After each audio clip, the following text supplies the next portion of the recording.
My sister faked a pregnancy for months and planned to steal a baby from a mom. I used evidence to make sure she couldn't escape the consequences.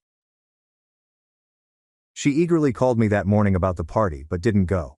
7 months pregnant. Ethan, her puzzled boyfriend, arrived alone. She left first. He stated she would meet me after retrieving stuff. Her phone went to voicemail when we called. My mom concerned when Ethan and I returned to their apartment after 3 hours. When the door opened, Chloe was gone, but her purse was on the counter. She differs. Ethan paces, says. Her pregnancy bothers her, so she wouldn't disappear. I found them in her closet while Ethan examined the bathroom. 5-month labeled flesh-colored strapped pads of various sizes. Taking them out numbed my hands. See this, Ethan. I phoned. He spotted phony pregnant bellies through the doorway. She's faking pregnancy, I remarked. Ethan recognized her from appointments. I took her appointments. She had me wait in the car regularly. Too anxious, always said. I stole Chloe's laptop while he processed. Her search history frightened me. Symptoms, belly growth, and ultrasound photographs of fake pregnancy. After watching TV, Ethan sat hard on the bed. But why? We didn't want babies, so why does she? No guarantee we'd retain it. Find her. We need answers. She ran today. Ethan continued answering odd calls outdoors. Though she stated it was the doctor's office, she appeared agitated. While on her family plan, I reviewed her phone records online. The number kept calling, but Google couldn't find it. The Riverside Hospital psychiatric unit was revealed by reversing the inquiry. Why did the mental ward call her? Ethan asks. He recommended they inspect Chloe on the way to the hospital. We were halted by nurses. She takes our prenatal classes? Unenrolled rests. Her inquiries made other moms uncomfortable, so we asked her to leave yesterday. The nurse displayed parking garage surveillance footage of Chloe following a teen girl. She liked the solitary woman. As Ethan called Chloe's pals, I explored the flat. Hospital scrubs and false IDs were under the bathroom sink. Sophia Ward's picture was blank. The kitchen rubbish drawer included last month's infant formula, diaper, and car seat pay receipts. I predicted she would kidnap a sick infant. As Sophia Ward, Chloe browsed Oregon real estate ads and stored rentals on her iPad beneath the sofa. Applicants included a single woman starting over with a baby. Moving day was 3 days away. I expected her to kidnap and disappear with a child. Ethan shuddered. A odd SMS received on my phone. Chloe was pictured with others at a gas station 2 hours away. Somebody wore hospital scrubs and a baseball cap. Who's that? Please show Ethan. No idea. Check timestamp. This was taken an hour ago, he said. As we went to the petrol station, Ethan checked his phone like it was his last opportunity. Gas station clerk remembers Chloe. Her purchases included formula, bottles, and blankets. A friend purchased everything. Unable to identify the companion, the cashier said they stayed in the car. Something froze me in the parking lot. A maternity ward wristband was present. Today's date, patient number, no name. I said current. Someone gave birth today. Ethan examined the bracelet. He suggested calling the cops. He threw it trash instead of getting to the automobile. You did that, why? Simply touched his hair. No idea. Panicked. Kids shouldn't think Chloe hurt a mother. I discovered what I missed all day. Unread texts buzzed Ethan's phone. I found scrubs and ID in the flat's bathroom, but he didn't find anything. He advised us to leave instead of discussing the film with security. I whispered, pulse racing. Ethan, were you involved? His hands quiver as he backs against his automobile. Parking lot lights make him ill and yellow. He struggles to unlock his phone. When he waits, Chloe messages for weeks. I feel awkward scanning them. Chloe emphasizes protecting children from worthless mothers. Taking your property wrong. Chloe queries Ethan. She said she had one shot to be a mother. Ethan claims pregnant hormones drove her crazy. He never expected her behavior.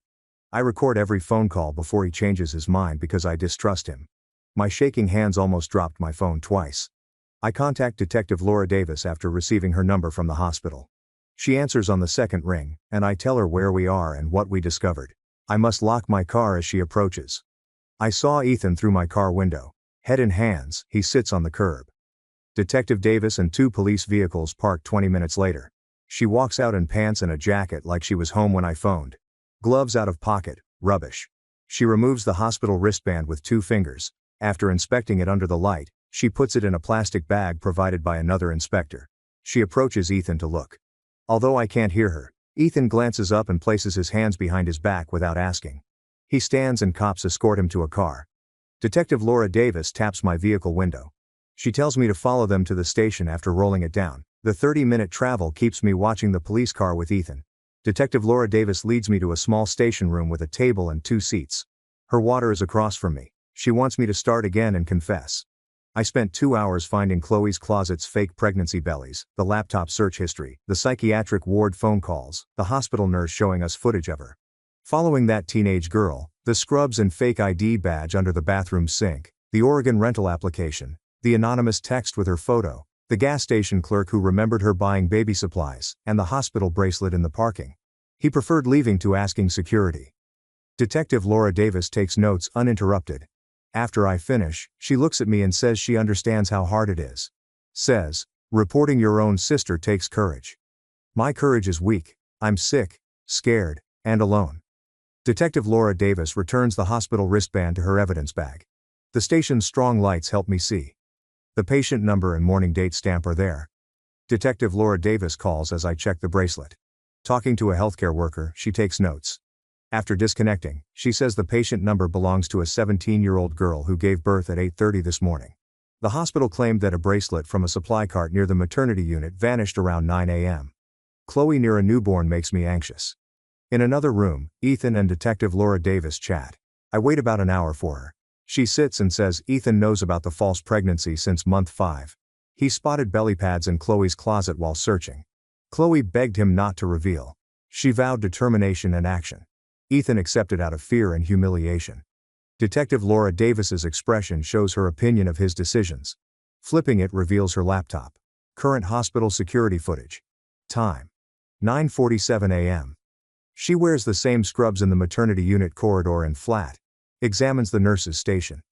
Chloe snatches a nurse's trolley passing. When someone round the corner, Chloe pulls back. Detective Laura Davis replays my sister arranging a baby kidnapping. The footage confirmed our fears. Detective Laura Davis lets me use my phone. Mom immediately asks whether I found Chloe when I call. Must tell her all. Hospital footage, fake pregnancy, plans to steal teen's child. Mom first doubts me. She says Chloe would never do this. She stops talking when I explain the month labeled fake belly pads and Chloe's maternity hospital surveillance tape this morning. On the phone, I hear her breathing. I'm unable to answer. Where is she now? Detective Laura Davis calls Mom. She broadcasts Chloe's automobile warning. All hospital maternity wards get her alerts within 2.5 hours. She suggests Chloe try another hospital if desperate to parent. Find her before she strikes another defenseless mother. Everything looks odd when my sister is called a threat to vulnerable moms. Detective Laura Davis hangs up and calls again. Her police and hospital security talks ring out. I realize my sister is being investigated by cops. This goes beyond familial turmoil. A crime is under investigation. Detective Laura Davis releases me midnight. People question Ethan more. She expects obstruction charges, potentially more, depending on the evidence. Ethan no longer interests me. Get Chloe before she does harm. I drive to Mom's to avoid my empty flat. Mom is in the dark living room when I enter. All baby shower decorations from this morning remain. Ceiling mounted pink and blue streamers. Banner of congratulations. Chair tied balloons. Nobody opened the table gifts. Mom sits in the center gazing blankly. Time passes before we talk on the couch. Mom finally gets up and fetches 3 photo albums and a shoebox of loose photographs from her bedroom. Spread them on the coffee table to discover anything we missed. Path of Chloe. Chloe has childhood photos. Chloe in high school. Chloe during family gatherings. Mom displays a picture from last year. Olivia invited Chloe to BBQ. Olivia's pregnancy announcement pleased everyone. Mom looks at photo, says, Olivia lost her baby at 12 weeks. Chloe thought that indicated certain people should be moms. Olivia deserved another opportunity. We thought she was helping, but now it looks different. Mom uncovers more older images of Chloe appearing serious. She sees Olivia's ultrasound photographs as one. Mom starts sobbing again, so I hold her hand while viewing photos. We give up and go to bed around 3 a.m., but I sit on Mom's couch staring at the ceiling, wondering when my sister changed. 7:30, Detective Laura Davis calls. Chloe's automobile was 35 meters north at a hotel. Officers arrived soon, but Chloe checked out. She often inquired about the region, especially maternity wards, the desk staff claimed. Since my phone-holding hands are numb, I perch on the couch edge. Detective Laura Davis said police are reviewing hotel and gas station CCTV to find Chloe's schedule. Chloe wants me to search her crime scene flat in 1 hour. I wake mom and tell her about the call. She nods, weary and scared. A yellow tape covers the apartment door where I meet Detective Laura Davis. Now she has gloves, evidence bags, and a camera. Detective Laura Davis gently empties the bedroom nightstand drawer. Old magazines include a black spiral notepad. She opens to handwritten pages. Chloe writes. The first entry is 5 months old. Notes accompany Chloe's report on town pregnant ladies. Olivia always shopped with her spouse in August. Jennifer in the September coffee shop. Very exhausted. Lily at November bus stop, always alone. Details included in page notes. Lily's timetable. Her hospital door bus is number 7. Detective Laura Davis pictures every page while I try not to vomit. 4 weeks ago, Chloe wrote something scary. She compares ladies to pick the best baby. Writes about lousy moms. Young ladies accidentally pregnant who don't appreciate their gift. Lily's loneliness, fear, and helplessness appeal to her. This page is photographed by Detective Laura Davis from many perspectives. My legs give out, so I sit on the floor. Besides mental disease, calculated. A predatory act. Chloe picked a baby after months of researching these women. Detective Laura Davis's shoulder contact and question make me uneasy. Nothing's okay. Police uncover a phone under Chloe's socks in the dresser drawer. Broken screen on cheap burner phone. She keeps only 3 contacts when she turns it on. A. Property, supplies. Detective Laura Davis instructs her partner to subpoena phone records. I shake my head when she asks about contacts. The A might be anyone. Oregon property may be the landlord. The baby shop Chloe purchased everything may be supplies. We enter the closet after Detective Laura Davis removes the phone as evidence. That journal about Chloe observing Lily has haunted me for months. Detective Laura Davis answers her phone in the corridor. I hear her voice but not words. Her stare has intensified. Hospital called. Lily notified security this morning that a Chloe-like lady approached her in the parking garage last afternoon. She insisted on inquiring about her due date, family support, and fear of giving birth alone. After Lily complained, security took the film. If Lily hadn't reported Chloe and trusted her friendliness, she may have attended delivery. Lily protected her kid by following her intuition, says Detective Laura Davis. Detective Laura Davis meets Lily at the station for 2 hours. She wants Lily to support Chloe's approach. Lily is 17, therefore a social worker will attend. Enough is hard enough without her alone. I drive home to shower, change, and tell Mom what we found. She sits at the kitchen table with her coffee cup in both hands, speaking little. I depart for the police station as she sits. I meet social worker Emily Carter in the lobby and enter a tiny conference room. Lily sits with her hands over her pregnant tummy on a chair. She seems afraid and young. Black ponytail, central high sweater. I show Lily my phone photo of Chloe after Emily Carter introduces us. Lily nods quickly and pales. She claims that this woman has attended my prenatal checkups for 6 weeks. She constantly says this is a coincidence and she was there the same time. She lives in a group home after her family kicked her out after she became pregnant. 3 weeks till her due date, she's scared. Lily says Chloe was always kind and gave pregnancy advice. Chloe attended Lily's solo labor as a birth coach. Lily considered it since she didn't want to birth alone. However, Chloe began asking odd questions about hospital security, camera doors, and nurse rounds. Anxiety made Lily stop replying to Chloe's texts. Lily was troubled when Chloe asked her when she was due and which hospital she'd deliver at in the parking garage yesterday. Emily Carter considers this typical. Caregiver trusting young moms without family support attract predators. Some have befriended pregnant women to abduct babies. They occasionally let mothers recuperate alone. They may get the woman to deliver and take the baby. The hospital security strategy was suggested by Chloe. Clinically, it sounds more genuine and awful. Cis-hunted 17-year-old. Laura Davis believes she found burner phone contact A. The owner is Megan Brooks. Riverside Hospital suspended the labor and delivery nurse 16 months ago for patient boundary breaches. Police visited her home after neighbors reported not seeing her for 3 days. Her car's gone. Landlord. She demanded early lease termination. She pondered if departing early would return her deposit. Detective Laura Davis hands me Megan's nursing license photo. Around 40, she has blonde hair and chilly eyes. Although we've never met, Chloe saved her number on a throwaway phone. Detective Laura Davis checks Chloe's PC for social media. Finding a 6-month-old private chat between Chloe and Megan Brooks. Pregnancy loss and sad birth dominate early communications. She admits to being depressed after miscarriage.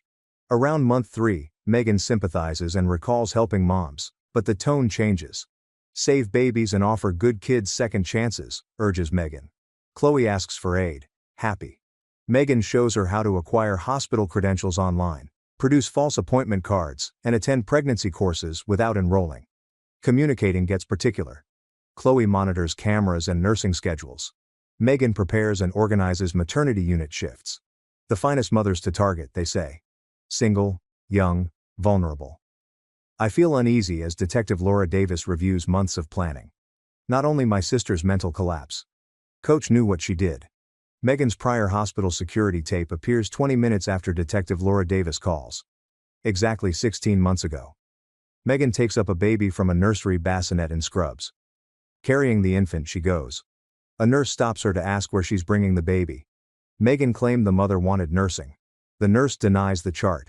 Sleeping mother asks nothing. Megan's expression alters.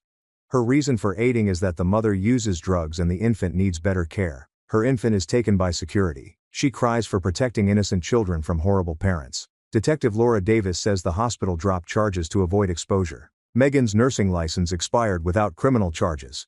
She waited for the proper moment and company. Mom calls me on my phone.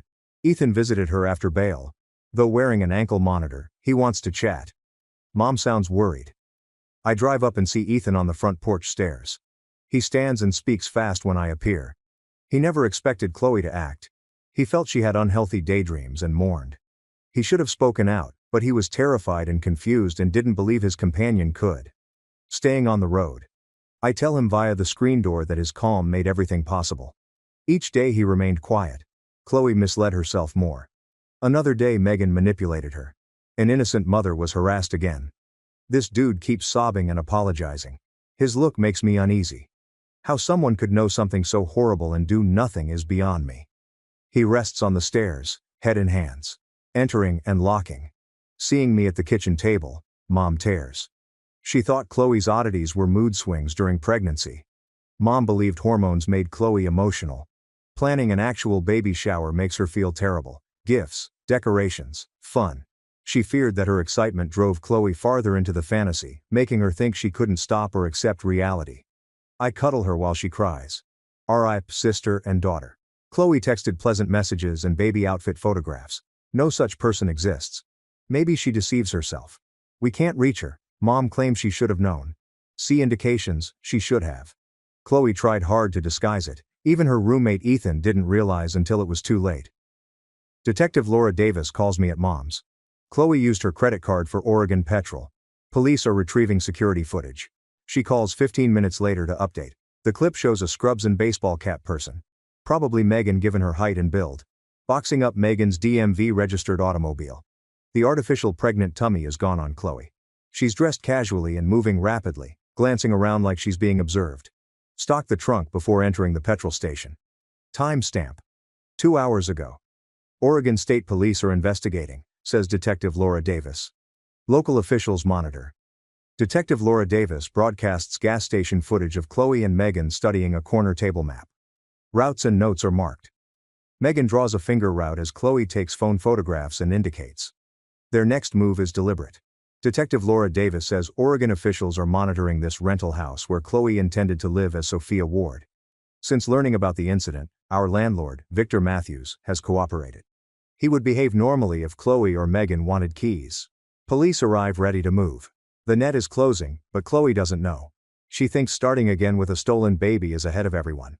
I can't sleep that night. I constantly check my phone for Detective Laura Davis updates in bed. All notifications make my heart race.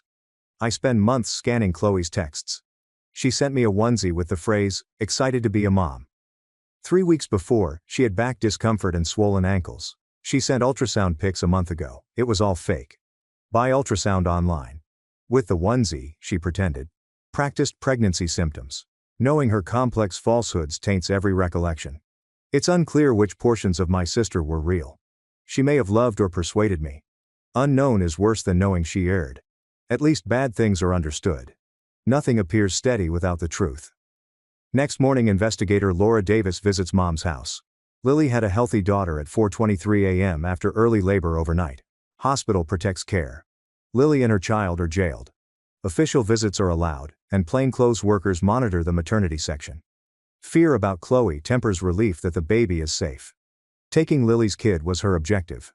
The baby may make Chloe desperate. Desperate people act riskily. Detective Laura Davis said Lily won't allow guests and they've blocked all entrances.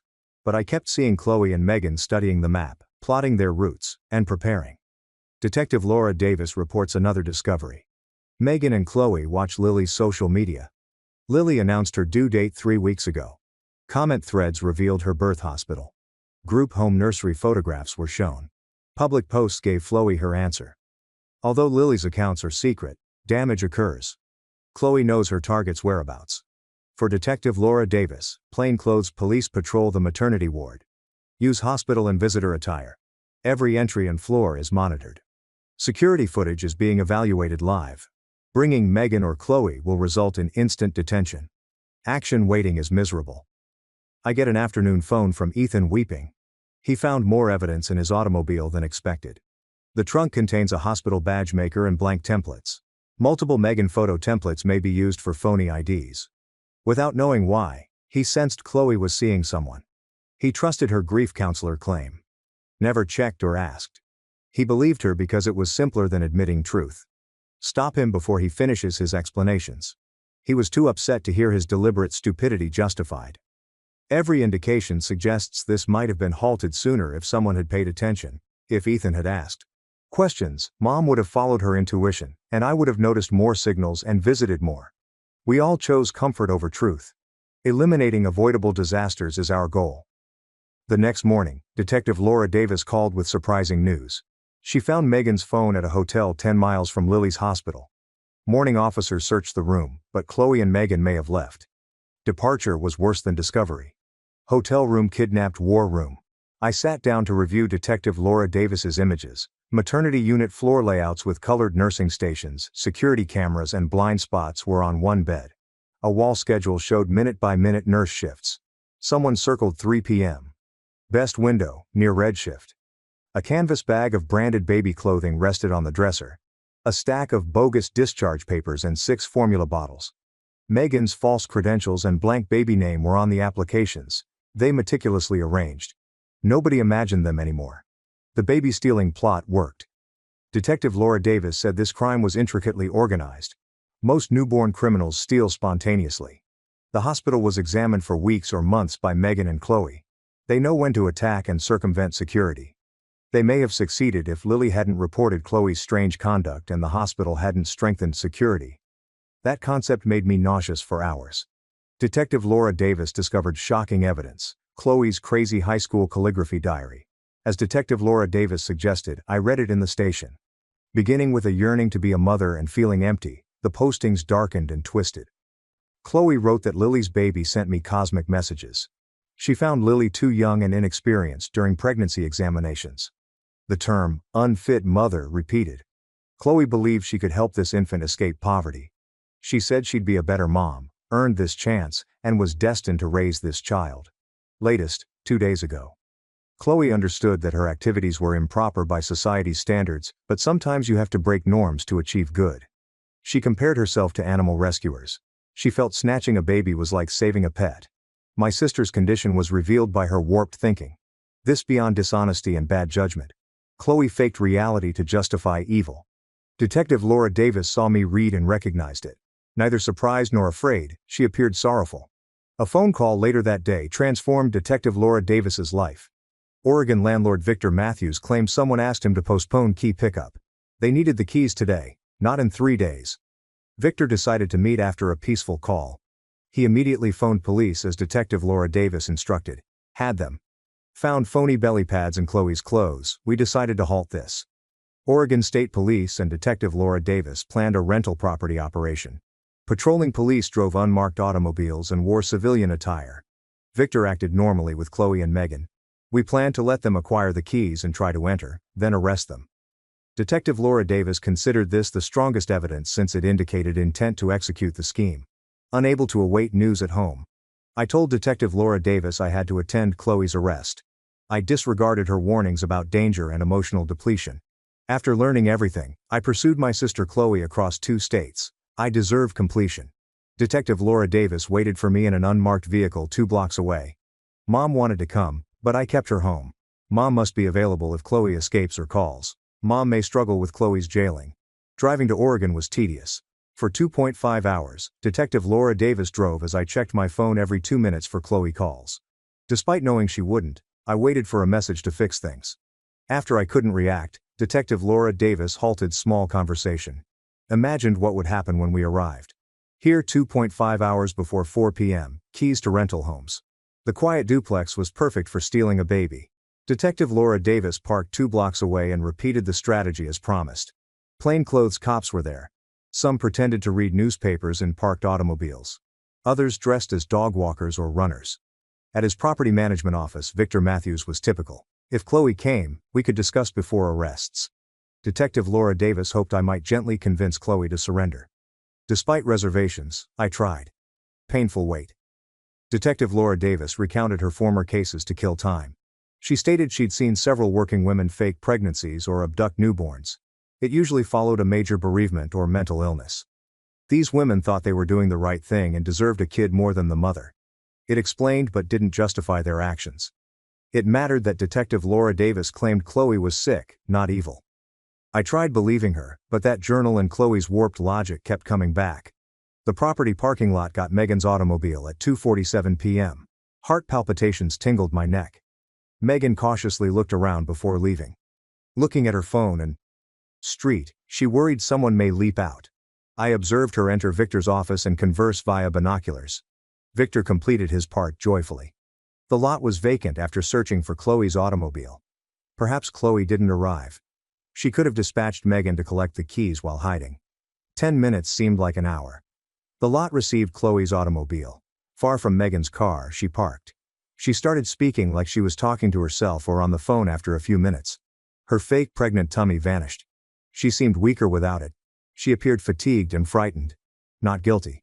Her face made me want to hug her and tell her everything will be well despite her actions and plans. From her car, Chloe walked to work. She watched me leave the unmarked automobile. In parking, she froze, staring at each other over 50 feet of pavement. I knew when she recognized the trap and was hooked. Her expression changed from tension to sadness. She dropped her shoulders and opened her lips to scream, but nothing came out. To appear cool, I extended my hands as I approached her. Laura Davis and the other cops stayed, but I knew they would go if Chloe bolted. Chloe cried before I came. She apologized again, stating she didn't mean to go this far. Her dishonesty was driven by her desire for children. Though I loved her, I urged her to seek therapy. Even if she wanted one, I wouldn't let her take another. I spoke more steadily than felt. In tears, Chloe spilled years-old words.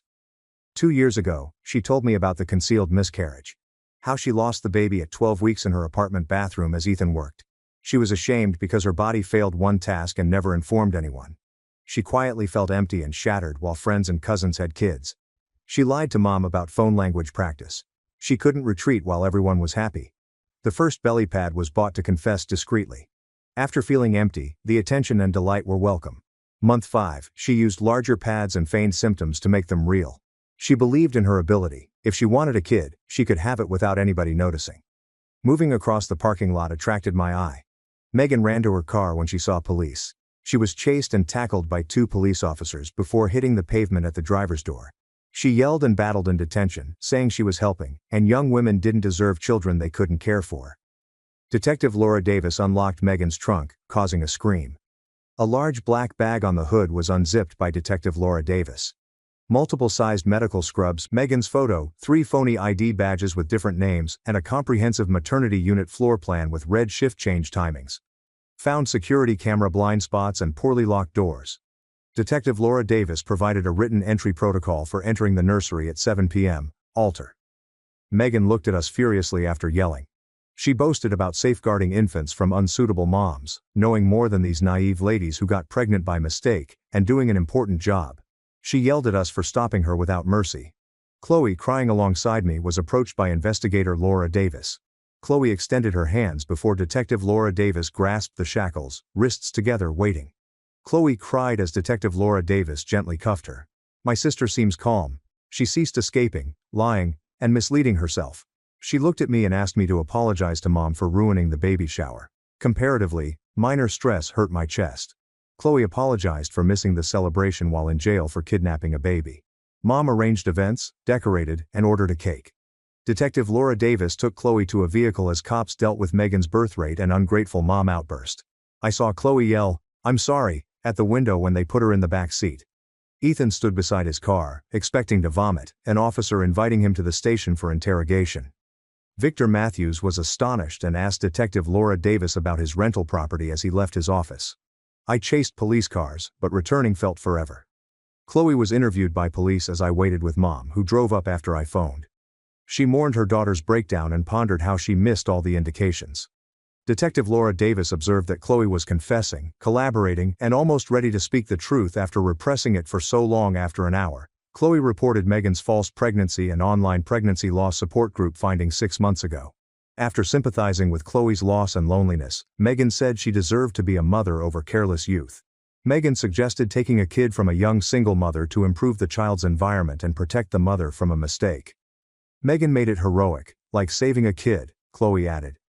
Megan taught her how to fake medical visits, buy belly pads, and make ultrasound photographs from pregnant websites. Megan had nursing supplies before being dismissed.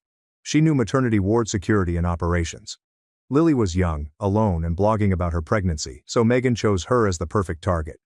She claims Chloe followed her for 4 weeks. Megan entered the maternity facility after shift change, grabbed the baby as nurses gave reports, and met Chloe at a particular spot using her phony ID. They loaded baby goods into Chloe's vehicle and drove to Oregon that night. 2 days later, a station psychiatrist interviewed Chloe privately. Mom and I waited outside for the exam. Everything left us drained and numb. The doctor diagnosed Chloe with serious mental condition from unresolved miscarriage grief after 3 hours. Though non-threatening, she needed considerable mental health therapy that jail wouldn't provide. Instead of incarceration, the doctor urged Chloe to get treatment and medication in a monitored mental facility. She thought Chloe's fantasy meant she had to have Lily's kid to satisfy her urge.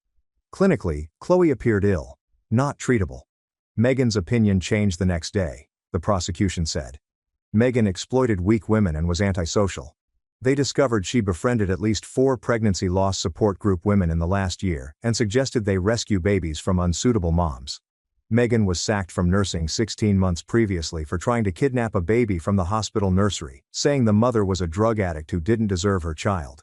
She prepared when the hospital let her leave quietly without charges to avoid publicity. The prosecution accused Megan of kidnapping conspiracy, identity fraud, stalking, and attempted child abduction. Megan, unlike Chloe, was mentally well and recognized her actions. She tricked widowed mothers into abducting babies. A week later, Detective Laura Davis visited Lily in the hospital with me. Emily Carter, the social worker, welcomed us to the maternity unit. I found Lily cuddling her pink-blanked daughter in another room. She blanched with dread. Lily calmed down once Emily Carter explained who I was and why we were there, but she hugged the baby. She was apologized to for my sister's behavior and the fear and violation she must have felt being observed and targeted. I told her Chloe was in jail and would never hurt her or her kid. I was astonished when Lily glanced down at her daughter and said, she felt horrible for Chloe and could tell she was struggling despite talking in the parking garage at pregnancy classes. Lily was 17, but she seemed older, compassionate, and protective of her kid. This tragedy reminded her how delicate new life is and how easy things can go wrong, so she named her baby, Hope. Her intense love for her kid made me pleased Chloe's trick failed, and the baby went to her real mother. In the following hour, Emily Carter connected Lily with young mother programs, teen mom housing, child care to complete school, and stalker trauma treatment. Lily reared her child with group home and social services help. While studying for her GED and community college, Hope attended group home childcare. Her assured discussion about her future refuted Chloe's assumption. Not a horrible mother, Lily. The young mother who loved her child needed support, not condemnation or theft. A prosecutor met with me, my mother, and our lawyer 4 weeks after Chloe's arrest to discuss charges. After her mental health exam and lack of criminal background, they offered Chloe a bargain to go to a psychiatric center instead of prison, but the terms were strict. She would be at the facility for at least 2 years, attend all therapy and treatment, take her meds, and face criminal charges if she didn't comply or commit further infractions. Her supervised release included mental health and therapy checkups. The prosecution argued that Chloe needed treatment, not punishment, and that a trial would be hard on Lily, who has just had her baby. Mom and I sat at the prosecutor's office the next week after countless nights of deliberation. Detective Laura Davis addressed trials. To calm her fears, she says Lily must testify about being watched and targeted. Chloe's mental health records indicated delusional thinking, thus a jury would likely commit her to psychiatry. Chloe's evaluation favored rehabilitation over punishment, the prosecution said. Answering Mom's jail time query, the prosecution said Chloe would undergo specialist therapy. After everything, Lily cradling baby Hope, I couldn't let her face Chloe in court again. That afternoon, we signed our plea deal. We cried in the parking lot. I heard about Ethan's allegations 2 days later. His lawyer said Chloe influenced him, and he didn't comprehend. However, the prosecutor found text exchanges suggesting Ethan knew about the phony pregnancy for months, knew Chloe was preparing hospital supplies, and stayed quiet. Despite the danger, he grabbed gas station evidence, tried to direct us away from hospital surveillance film, and never called police. The prosecutor suggested 3 years probation, 200 hours of community service, and twice monthly therapy. Ethan's counsel encouraged him to accept a trial since obstruction and accessory charges might result in jail time. Mom stated he wept after signing the agreement. I felt sad for him, but was infuriated because his quiet allowed Chloe do everything. Chloe was hospitalized 3 hours away in a college-like psychiatric facility. Mom and I visited Chloe following her rescue, checking in at the main desk after security. A community place with cozy sofas and window plants was our objective. Chloe wore regular clothing with her hair back and makeup off. I found her smaller and odder than my sister. She sobbed and apologized across from us. Mom holding her hand confused Chloe. She stated the drug helped her understand her bad behavior. She wanted explanations for her terrible views. She scared Lily, wounded others, and jeopardized a baby. Though Chloe screamed for most of the hour-long visit, I saw my sister through the lies and preparation. A doctor requested a private meeting before leaving. An elderly woman with gray hair and a smile explained Chloe's diagnosis. Chloe misled herself to deal with losing a baby 2 years ago. Hidden miscarriage by Chloe. She had problems conceiving thereafter. Health concerns that might complicate pregnancy were told about by doctors. Instead of grieving, Chloe's brain assumed a pregnancy for attention. The doctor says she will overcome her melancholy, distinguish reality from fiction, and handle tough sentiments. She said Chloe might stay for 2 years or longer depending on her growth. 4 weeks following Chloe's transfer, I started therapy. I sobbed and told her my sister lied for months, and planned something horrific in our first session. After listening, my therapist astonished me. She said I could love and loathe Chloe. That such sentiments fit. I could miss my phony sister while helping my real sister. That proved my feelings were multifaceted. We discussed trust, restrictions, and aiding without enabling in subsequent weeks. Despite her mental disorder, Chloe made decisions. After treatment, I slept better and stopped worrying about Chloe and Lily phone updates. Mom battled more than me in everything. She thought Chloe's strange behavior throughout pregnancy should have prompted further concerns. Her roommate Ethan didn't comprehend when I told her that Chloe bought false ultrasound photographs and wore fake pregnant bellies. In Chloe's institution, we started monthly family therapy. Our therapist helped us set limits.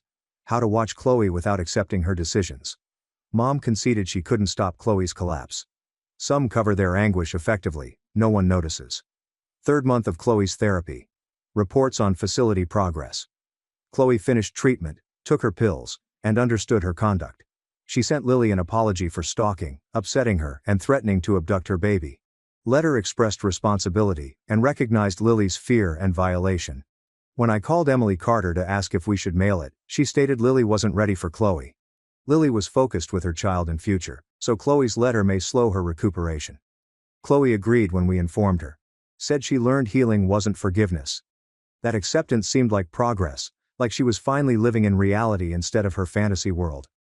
Megan's trial began then. Chloe's lawyer stated she wouldn't testify owing to digital and physical proof.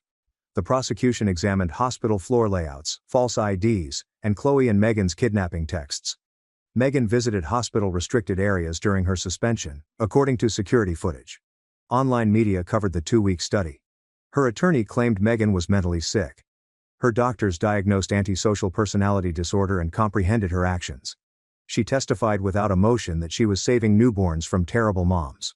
The jury convicted her of 7 felonies, including stalking, identity fraud, and abduction conspiracy. The court emphasized her predatory behavior during her 7-year jail sentence. He said she exploited weak ladies.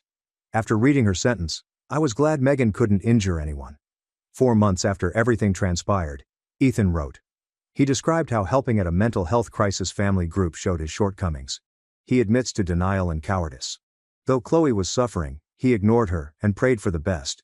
His silence made her hallucinations worse till she wanted to take a baby, making him feel awful.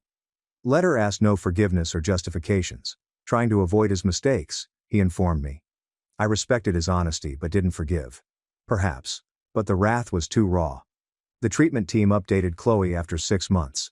Treatment helped Chloe overcome her miscarriage and infertility pain. She could now distinguish illusion from reality. Know her ailment during the false pregnancy. The best news was that Chloe created an institution pregnancy loss support group. Her suffering helped others avoid dangerous sadness. The therapy team was pleased that Chloe was using her emotions to assist others rather than lying. Improvement may earn her supervised day passes after 5 months. That news made Mom cry gleefully, and I felt hopeful for the first time in months that Chloe might survive. Okay. Some weeks following that visit, an unknown number texted me. Opening it revealed a fat infant with bright eyes and the largest smile on a lap. Lily described hope at 6 months below. The infant wasn't the vulnerable newborn I'd seen at the hospital that day. The infant appeared healthy, joyful, and loved. Lily is entering community college in the autumn after receiving her GED last month. Lily attended lessons while Hope was cared for at the group home. She took general education classes and contemplated teaching or social work. I felt lighter after reading her post, knowing that Lily was establishing a life for herself and her daughter despite Chloe's problems. She demonstrated young parenthood wasn't failing or giving up. After giving Mom the photo, we both sobbed joyful tears, relieved this portion was well. 1 month later, the prosecutor mentioned Chloe. She spoke to Chloe's therapy staff and verified her facility progress reports. After her steady growth and comprehensive therapy, the prosecution reduced Chloe's sentence from indeterminate to 2 years with supervised outpatient treatment. Registered with County Mental Health Services, Chloe attended treatment twice a week for the first year, then weekly, and took her prescription carefully. She can work and live alone with supervision after leaving the facility. The prosecution said this change was unusual, but Chloe understood her illness and committed to rehabilitation. We had our first hope after this catastrophe. First clue, Chloe may have a future beyond what she almost did. Mom and I visited for Chloe's early October birthday. We brought a little chocolate cake from Chloe's previous bakery and carefully selected cards. The bright, clean dining room with comfy chairs and huge windows. Unlike my expected frigid institutional rooms. Chloe looked better than in years, perhaps before the phony pregnancy. She had pigmented complexion and focused eyes, unlike prior months. Gaining weight helped her feel less hollow and scared. As we sung happy birthday and cut the cake, Chloe described her facility's grieving support group. After her release, she planned to utilize her grief to help others avoid catastrophe via community grief support groups.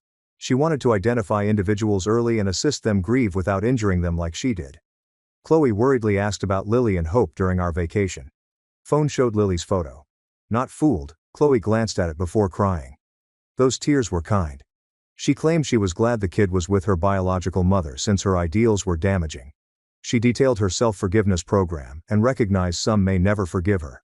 She knew Lily owed her no forgiveness, understanding, or recognition. Chloe stated her therapist taught her that sincere regret is taking penalties without expecting anything in return, and was attempting to carry that weight. A week after Chloe's birthday, Detective Laura Davis told me the case was closed. Complete reporting and documenting eliminated gaps. She denied phoning regarding papers. She asked about Chloe, Mom, and myself. This case reminded her why she became a detective, not only to apprehend crooks, to assist families overcome challenges and avert calamities. She was delighted Chloe was treated, not punished. The system sometimes worked. Too often mental illness was criminalized and individuals who sought help imprisoned. Before hanging up, she said to call her if our family needed anything. It was clear she meant it. A year following her commitment, Chloe's treatment team advocated for supervised day passes.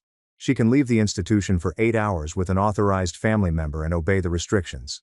Mom and I started inviting Chloe home for Sunday dinners to exhibit her family life while keeping order. First dinner was tense. Making conversation at Mom's supper table. We talked weather and TV while dancing around the elephant. No one to speak truth. Our routine returned in the weeks that followed. After old illusions reappeared, Chloe was more open about therapy. She didn't lie or act fine. Mom and I asked simple questions, and Chloe replied honestly, even when it was hard. Our relationship is more genuine now, improved somehow. Emily Carter informed me about Lily in spring. After earning her associate degree from community college, she obtained a full tuition and book scholarship to the State University's nursing school. Lily begged Emily Carter to inform me that she'd never forget what occurred but would build her future instead of living in fear. Smart and interested, Hope had reached all her developmental milestones. She showed her child daily that Lily was the perfect mother. You can love a child regardless of age or condition. Emily Carter said Lily sometimes advised working in maternal health to assist young moms find services. She was interpreting a dreadful event. After everything came apart, our family rediscovered a more honest, difficult normal 2 years later. After facility rehabilitation, Chloe moved into a monitored apartment with 2 other recovered women. Everyone had daily case manager visits and twice-weekly group treatment. She helped herself recuperate by taking calls and filling out intake paperwork at a grief therapy clinic part-time. Mom and I rebuilt our connection with Chloe on truth rather than comfort, setting clear limits on what we could and couldn't bear while supporting her. I learned that loving someone requires embracing their reality, not your ideal, and that sometimes the hardest thing is right. What she almost did bothers Chloe every day, but she's turned tragedy into meaning by helping others escape lost illusion. After Ethan died, our family is smaller, and some extended relatives can't accept that. Our strength is honesty, not pretense. Chloe's phony pregnant bellies and believing my sister could do anything so wicked still bother me. I appreciate watching Chloe grin honestly during Sunday lunch and know she's accepting reality. Rehabilitation's mess has replaced Mom's baby shower decorations. It seems more serious than fake pregnancy celebrations. End of story. My speech was unscripted and friendly.